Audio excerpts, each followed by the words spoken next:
Hi, everybody. Welcome to English Digest. I'm Tom. I'm Stephanie. It's our feature today, and we're going to be talking about Korea in today's program. We're not going to be talking about traveling there for sightseeing. We're going to talk about some history there, especially recent history over the last, say, 60 years or so after the Korean War. It's a divided country, or it's two divided countries. I think most people would probably say that eventually they'd like to reunify and become one country and stuff like that. But of course, there are some problems with people who haven't seen each other in decades, and I guess they're trying to bring them together now. Yeah, it's kind of like East Germany and West Germany. You know, they were divided after World War II. And the communists had East Germany, and the folks who wanted democracy had West Germany. It's similar because North Korea is in really bad shape. You know, they don't have much money. And the people there, a lot of them, don't even have enough to eat, you guys. So it's very different. I can't imagine them getting back together, but who knows? We're going to talk about what's been going on with this. Okay, so let's do it. Let's find out what this is all about. Let's read through the entire contents of today's lesson, and we'll be right back.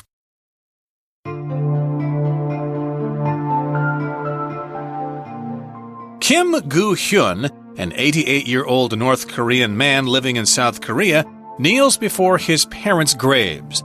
He bows, wailing and begging, "Father, please forgive me for taking so long to come back home." Kim's somber apology, though heartfelt, means little to those responsible for Kim's separation from his parents. In fact, Kim has been banned from seeing his parents' real graves for nearly 70 years. The ones he bowed to were nothing but a simulation. Engineers from Hyundai Motor Group used 3D mapping technology, along with details and descriptions from Kim's memories, to reconstruct his North Korean hometown, which no longer exists. Using these virtual reality reconstructions, Hyundai's Going Home project hopes to provide Kim and others like him with the opportunity to revisit a land they haven't seen for decades. The project was first envisioned by Hyundai founder Jung Ju-young. Although Chung died in 2001, his dream for reunification between the Koreas lives on through Hyundai. For Kim, this simulation may be his only chance to revisit the hometown that he yearns to return to. The war that forced Kim to separate from his family began 5 years after the end of World War II. When the Japanese Empire collapsed in 1945, the Soviet Union and the U.S. were left to decide on what to do with the Korean peninsula, Japan's former imperial possession. Two aides from the U.S. State Department were tasked with dividing the peninsula in half. The Soviet Union occupied the land north of the 38th parallel, while the U.S. took the south. However, when 75,000 soldiers of the North Korean People's Army crossed the 38th parallel in June 1950, the division, which was initially considered temporary, cemented itself permanently. Backed by China and the Soviet Union, the North Korean invasion was seen as the first step in a communist campaign to take over the world. So we're going to set the scene here, guys. We're talking about the Korean War and how Korea, the country of Korea, was divided into two countries. It also managed to divide some families at the same time. So let's look at the first paragraph. We've got Kim Gu-hyun. He's an 88-year-old North Korean man, and he's living in South Korea. And you see him kneel before his parents' graves. When someone passes away or dies, they're buried in a grave below the earth, right? If you kneel down, you're actually changing your posture. You can stand up on your feet. If you kneel down, you're actually using the middle part of your leg, your knees. You've got a knee joint on each side of your leg. You kneel down when you want to do something like beg. Maybe you're trying to pray. Oftentimes people will pray and they'll kneel down. You don't have to use down. You can just say, I'm going to kneel. He's kneeling before or in front of, you could say, his parents' graves. Why is he doing that? We're going to find out. We are. I could say, for example, here, sometimes a man kneels down in front of a woman in order to propose marriage to her. True. And offers her a ring and all that kind of stuff. But here, Mr. Kim here, which I think is Jin in Mandarin. In Korean, we say Kim. Or at least when we're speaking English about Korea, about this particular surname, we say Kim. Oh, Jin? Oh, okay. Yeah, so like Kim Jong-un, I guess. He's the new president. I'm not quite sure how to say his name. But a lot of people in Korea have this surname. But oh, really? In any case, yes, he's kneeling before his parents' graves. What he does here is he bows. That means you bend your body forward as a gesture. Your waist. Yeah, from your waist as a gesture of respect. You could bow down, for example. He's also wailing. Oh, you're dead already, and I feel so sad. That's what wailing is, kind of mourning out loud. And then he's also begging. Usually if you're begging, you're asking somebody for something, like beggars on the street, begging for money. Yeah. And this is what he says. We've got his quote in quotation marks, "Father, please forgive me for taking so long to come back home." So he is a North Korean man. He's now in South Korea. He hasn't been able to visit his parents' grave because if you're in North Korea, you are not allowed to go anywhere. You're forced to remain inside your own country. They don't have any freedom. So he's asking for his father's forgiveness. His father, of course, has already passed away. There was no way for him to come home, so I would think he doesn't really have to beg for forgiveness because it's not his fault. Now, Kim's somber apology, though heartfelt, means little to those responsible for Kim's separation from his parents. Okay, let's take a look at some of these words. If you're talking about something that's somber, you could also use the word sober, S-O-B-E-R. It just means very serious. No one's laughing, guys. Usually there's a very somber mood at funerals. It's a very serious apology. He's not laughing. He's not smiling. But it's heartfelt, which means he means it with all his heart. He's being sincere. But even though he is giving this apology, those who are responsible for this gentleman's separation from his parents, we're talking about the North Korean government, they don't care, and they don't really feel responsible for separating from his parents. It just happened. It was part of war. But if you're talking about people who are responsible for the separation of the country of Korea, we could say it was probably the communists. That's what we would say, but of course you know that they're not going to accept that responsibility, and they're going to say that the fault is the awful Americans. And remember, the Americans are the sworn enemy of the Korean nation in the north there. Yeah, but there's nothing stopping those who live in South Korea from going anywhere. See the problem? True. Yeah, I guess they could go over to North Korea if there's they wanted no freedom to. In North Korea, yeah. Indeed, but this is what is happening here. Those who are responsible for their separation aren't really too concerned about this. It's a political situation. Yeah. And in fact, Kim has been banned from seeing his parents' real graves for nearly 70 years. In this sentence, we have the word ban, B-A-N. That means something is forbidden, usually because of the government. Sometimes books are banned, for example, in times of war. Sometimes they don't want people reading certain literature. A number of movies or books are banned in mainland China because the government doesn't want the people to see them. It will cause problems and stuff like that. Yeah. They've got their reasons. And so here he's been banned. You could also say barred, B-A-R-R-E-D, barred from seeing his parents, just prevented from seeing the graves, or he's been prevented from seeing that. He's been forbidden from seeing those graves for a long time here, nearly 70 years. And yes, if you take out a calculator and do your addition there, it has been a long time since the two Koreas were separated. The subtraction. Yeah. You got to do subtraction on your calculator. So he was kind of a young man when he was forced to be separated from his parents. It's really sad. By the time they, I guess, built the wall or whatever, is there a fence? I guess there's a fence separating those two countries. That I don't know. I haven't been there, but it's like a no man's land. He couldn't go to the other side, and his parents had already crossed, I guess, so it was too late. Here it says the ones he bowed to, these graves, were nothing but a simulation. So while he was in North Korea, he actually had fake or graves that he had put there to show respect for his parents because he couldn't go to the real graves in South Korea.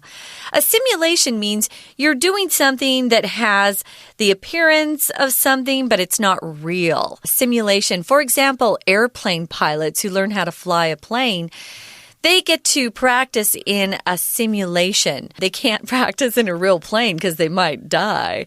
So they practice in a cockpit simulation. So it just means something that has the feel or the look of something that's real, but it's not. Yeah, the thing that has been copied is a simulation, and I'm imagining that these graves would probably be too big to fit in this guy's apartment, so maybe they are projected as a hologram or something, or maybe they're just little models. I'm not quite sure, but in any case, it's kind of a substitute for the real graves of his parents, and I think he probably shouldn't feel so bad because, you know, after people die, their spirits can go all over the place, so I'm sure the spirits of his dead parents can hear his moaning and his apology and his wailing and his begging. I'm sure they can hear him as well. Now, let's move on now to the next paragraph. It says, engineers from Hyundai Motor Group used 3D mapping technology along with details and descriptions from Kim's memories to reconstruct his North Korean hometown,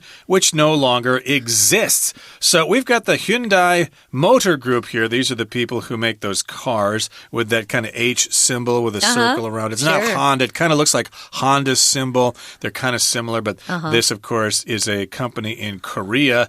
And they're using some kind of technology here, 3D mapping technology, not just 2D, but 3D. Yeah, it almost feels real to you. So 3D mapping technology has become very, very popular, of course. They also are doing this along with details and descriptions from Kim's memories. They're using the 3D mapping technology to reconstruct his North Korean hometown, which no longer exists. It's almost as if he's actually on the ground there. It feels real. If any of you have used any 3D technology, you know that you have the sense that you're in a real live situation. It's not 2D, which is just like a picture, right? If you reconstruct something, guys, it means you rebuild something or reform something, perhaps something that's been destroyed or damaged. Maybe it was damaged in a typhoon or an earthquake, and you want to reconstruct the building. But also, policemen will go to a scene of an accident, maybe a car accident, and they'll try to reconstruct the scene. They'll try to write down exactly how it happened, what happened, where the cars were at the time of the accident. That's also a way to reconstruct something. So they've actually made a copy of this village in North Korea that no longer exists. And we'll continue talking about that in just a couple of seconds. Right now, we're going to take a time out and listen to our Chinese teacher. Hi everyone, my name is Jenny. 今天我们看的是第2单元，今天的主题呢是跟韩战有关。我们知道韩国目前的状况，我们分南韩分北韩，所以呢在标题里面他提到 divided countries。Divided families 分成两边，这当然是一段历史。我们先从一个88岁然后住在南韩的北韩人金九雅他的故事说起。这里呢，故事的描述里说他跪在父母的坟前哭泣，而尽管如此，其实呢，这样子的哭泣对于应该为他与他双亲分离负责的人没有什么意义。我们就先来看这句很长的句子哦，他提到说 means little， 这表示的是否定，就是没有什么意义。To those responsible for Kim's separation from his parents. 这个 those 我们要知道，在英文里面呢，我们如果翻中文是翻成凡是怎么样的人都要如何。最简单的例子就是我们谚语里面的 God helps those who help themselves。 这个天助自助者，你会一个 those who， 所以 those who 通常这两个字会出现在一起，就表示怎么样的人，凡是怎么样的人。那这个 those 在这里呢，它后面的 who 不见了，那是因为其实它就是把它省略了，把子句的 those who are responsible for 这个 who are 我们把它去掉之后，只保留它的形容词，这样子其实就可以作为修饰语，修饰是哪一些人。换句话说，这边指的就是应该为这件事负责的那一些人。那接下来呢，下面呢就说到这位金先生呢，他被禁止探视双亲，禁止这个是 ban， 我们知道 ban 当动词，因为它是一个短母音再加一个子音字母，所以说如果你把它变成过去式，它的过去分词要记得重复字尾的 an， 所以 b-a-n-n-e-d。 第二点呢，就是 ban 这个字，禁令，下禁令， ban somebody from doing something， 所以呢它后面叫你不能做的那件事前面它是加 from 这个介系词，那我们也知道 from 常常就是有这样子的含义，你阻止人不要做某事， keep somebody from doing it， stop someone from doing it， 都是一个 from， 所以这个 ban 就跟 forbid 解释一样，禁止谁做某事，介系词记得是写 from。 那我们再来看下面呢，他又说了他被禁止啊，其实已经有70年了，而呢他在这个故事前面描述的他所鞠躬的那个坟墓，其实也只不过是一个模拟的假象。那你看到模拟的假象前头 nothing but， 好，我们知道 nothing but 这两个摆在一起就是否定的字眼，再加一个 but， 这样子的意思其实就是只不过是。接下来呢，下面就提到说到它是个模拟假象，其实很简单，原来这是一个3D 制图科技所创造出来的一个影像而已。那它这个影像呢，当然就是把他这位金先生所记忆中的那些细节，然后去重建那原来已经不再存在的北韩家园，所以它其实是一个虚拟实境重建的东西。那我们看到这句话里头提到了reconstruct his North Korean hometown, which no longer exists。 我们注意到这个 which 逗点后面，那当然这就是非限定用法，而这个 which 指的就是前面的他北韩的故居。 We're going to take a quick break. Stay tuned. We'll be right back.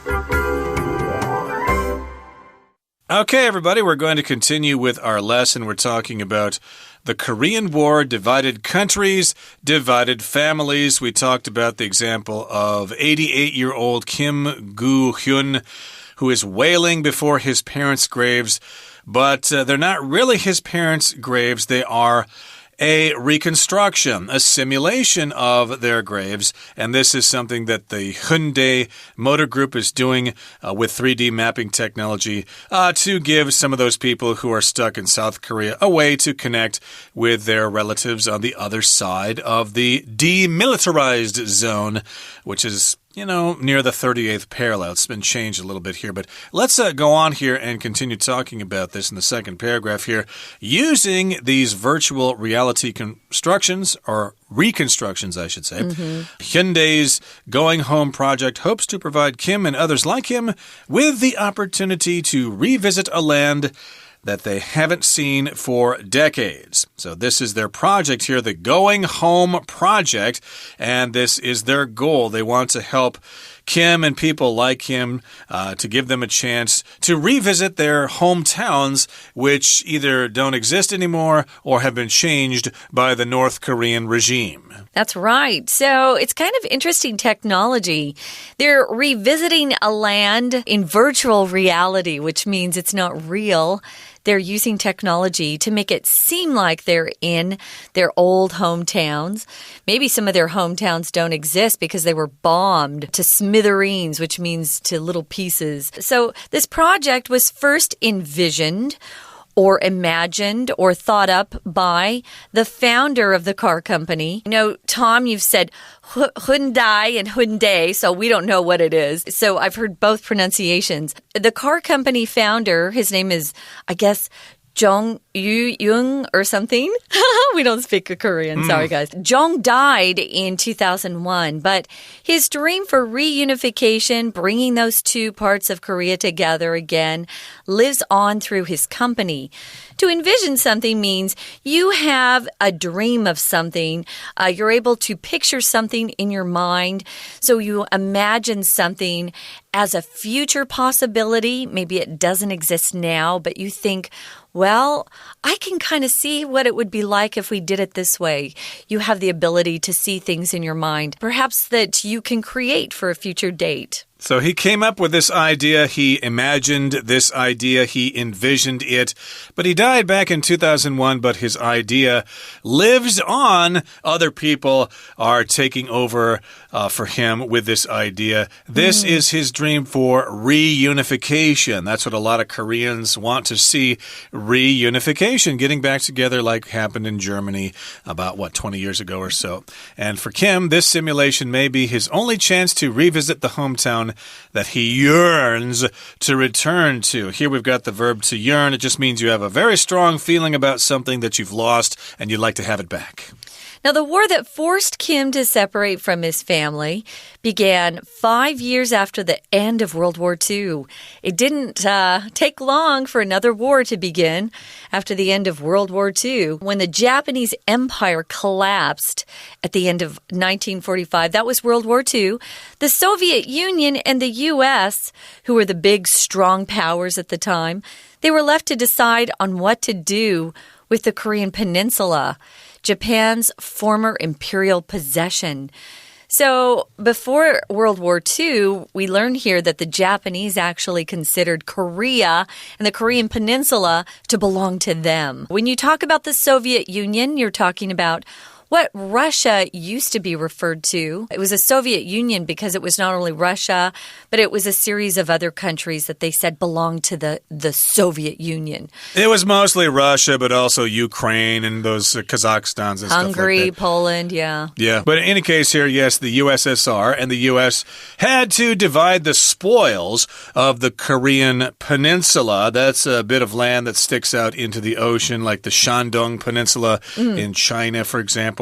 And Japan's former imperial possession was indeed Korea, as well as Taiwan. Imperial means having to do with the government relating to an empire, an emperor, and stuff like that. Possession, of course, is when you have something. Hey, that's my possession. Get your hands off it. And two aides from the U.S. State Department were tasked with dividing the peninsula in half. Okay, so we've got some aides here. Aides here, A-I-D-E. That's the word. Ja, you get S. Add an S to that. You've got the plural form. That just means somebody who is an assistant, especially to someone who is very important in a government. So it doesn't necessarily have to be a government. You know, a nurse's aide, for example. Teacher's aide. Indeed, but we've got aides here. They were from the U.S. Department, the State Department, and they were tasked, or they were given the task to divide that peninsula. So they took out a map and said, okay, we'll have the north here and the south here along, well, how about this line right here, the 38th parallel. Yeah, so they had to figure out how they were going to divide this peninsula. And they decided, hey, let's just divide it in half. So the Soviet Union, they occupied the land north of the 38th parallel. The parallel here just refers to its location on the globe. Right? Is that correct, Tom? Yeah. The location on the globe. You're such a geography guy. Tom loves geography. Well, you're not so bad, but that's just a line that goes around the Earth at 38 degrees north, I guess it is. Of the equator. Yeah, correct? North of the equator. And so here it's a parallel, just a parallel line that doesn't cross another line. That's what parallel means. And so they divided the Korean peninsula in half on the 38th parallel here. The Russians took the north, the commies, the Soviets took the north, and then the Americans, the Yanks, took the south. However, when 75,000 soldiers of the North Korean People's Army crossed the 38th parallel in June 1950, Hey, the fireworks started flying there. It was a big war here. Yeah. And the division, which was initially considered temporary, cemented itself permanently. So because they attacked from the north there, this line was no longer temporary. This is a division here, which means when you're separating something. The division between north and south, for example, during the American Civil War, for example. Yep. Initially just means at the beginning. And temporary means, well, it's not going to be for a long time, not forever. And cement means it's permanent, and permanently means permanent, forever. Yeah, if you cement something, you could be using actual cement, which we used to build buildings with. But here it just means to settle or establish something pretty firmly so it doesn't come apart. So they actually made that division permanent so that people who were in the North Korean side had to stay there, and people in the South Korean side couldn't go into North Korea anymore. Backed by China and the Soviet Union, who are also communist nations, the North Korean invasion was seen as the first step in a communist campaign to take over the world. That's what people who believe in democracy thought. So it was an interesting time. If you invade a country, guys, it means you go into a country and you're not invited, and your purpose is to take over or to control that country. Invasion is the noun form. Right now, guys, we're going to listen to our Chinese teacher, and then we'll be back. 我们继续来看这个，说起来也是 3D 制图科技可以拿来做什么？原来还可以这样帮金先生模拟虚拟实境，然后重建他北韩的故乡。那这是一个整个计划呢，事实上是现代集团的 Going Home Project。那我们谈这个计划的创办人是一位郑周永先生，他所构想出来。不过郑先生他也过世了哦。那他的目的也就是想让两韩的人民可以团聚。那我们就直接来看下面这段，说到了像这个故事，以金先生他跟他家人分离这个事情是因为韩战。那韩战呢，这是在第二次世界大战之后，其实时间是1945年，当时呢日本帝国瓦解，然后呢韩国呢其实是被两边的势力在互相拔河之下变成今天有南韩北韩的这两个国家。那我们来看看这边提到韩国，它当然是一个半岛，所以朝鲜半岛就是 Korean Peninsula。Peninsula 这个字是不一定常见，不过我们应该知道它就是指一个半岛，以像韩国这种的状况。那提到呢这个半岛，它当时呢有2位是美国的国务院他们的副官，然后受命要把这个岛分为2块。这2位啊，他被赋予这个使命，他用的一个动词是 task。我们知道task 当名词是工作，可是当动词task somebody 就是指派工作给人，所以当你用被动的时候会说 somebody is tasked with a job， 那就是你被赋予被指派某一个工作。那我们知道南北韩它事实上呢最后呢是在38度线分开了。